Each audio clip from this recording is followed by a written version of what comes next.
was actually just going to ask, is there anything like on your daily life that help you to train your patience and your emotional, like make you more emotionally restrained? Yeah, just curious.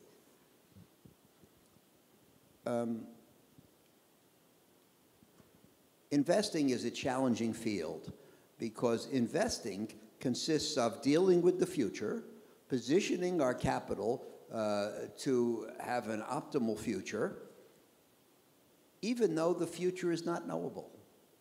The future is unpredictable, and the future is beset with randomness.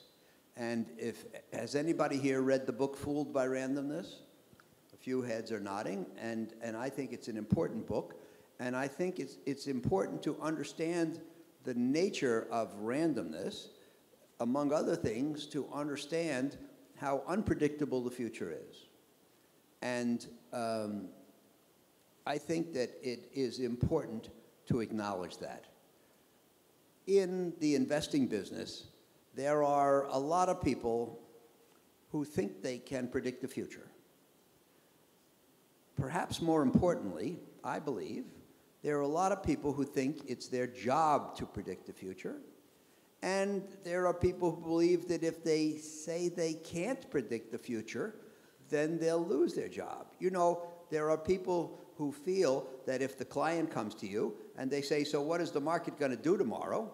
And you say, I don't know, which is the only right answer, then they'll say, the nightmare is that the client will say, well, I'm going to go down the block because that guy told me he does know what's going to happen tomorrow. And we're all afraid, I shouldn't say we're all because I'm not, but many people are afraid that if they acknowledge that they can't predict the future, then the clients will go to the people who claim they can. And so I think it's, you know, some of them, there are three words which are among the most important words in our business. I don't know. And if you don't know something, and there's a lot we don't know, you should admit it to yourself and to everybody around you. And I think personally that it's very freeing to say, I don't know. I think it's very almost depressing to feel that you have to have an opinion on every subject, even the ones where by definition you can't have superior knowledge. And so I think that people make too many judgments in a world in which those judgments are unlikely to work.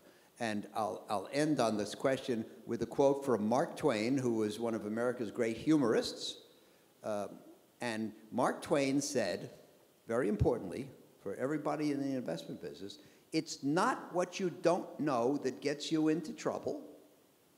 It's what you know for certain that just ain't true. And if you think about it, nobody ever got into big trouble by saying, I don't know. The way you get into big trouble is by saying, I know, and betting heavily on your opinion and being wrong. So if I have to drive, which of course the thought of driving in Hong Kong would give me a headache, but if I had to drive from here to Macau, and if I say, you know, I don't really know how to go, then what would I do? I would ask directions. I would turn on the GPS, and I would get a map, and I would drive slowly in order to make sure I don't make any wrong turns. And chances are I would get there eventually. But if I say I know, then I'm not going to get directions or a map or GPS, and I'm going to drive fast because I'm confident, and I probably will end up in Beijing. So it's saying you know when you don't know that causes the problem in our business, and acknowledging the fact that you don't know is just fine.